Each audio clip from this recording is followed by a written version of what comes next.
Malungkot ang production staff ng isang TV show dahil malapit nang magpaalam ang kanilang programa na naging bahagi ng buhay nila sa loob ng mahigit isang dekada.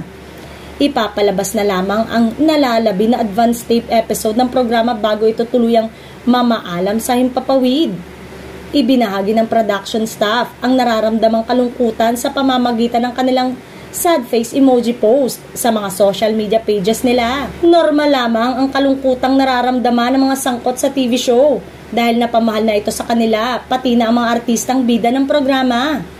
Inaasang magbabahagi rin ng saloobin ng mga artista ng magsasarang telebisyon kapag nagbigay na ng opisyal na pahayag ang management ng TV network na nagtiwala sa kanilang mga kakayanan.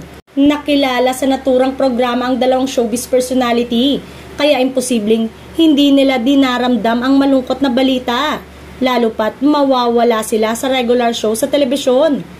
Napakalaki ng naging tulong ng programa sa dalawang showbiz personality dahil sa malawak na exposure at talent fee ng kanilang tinatamasa.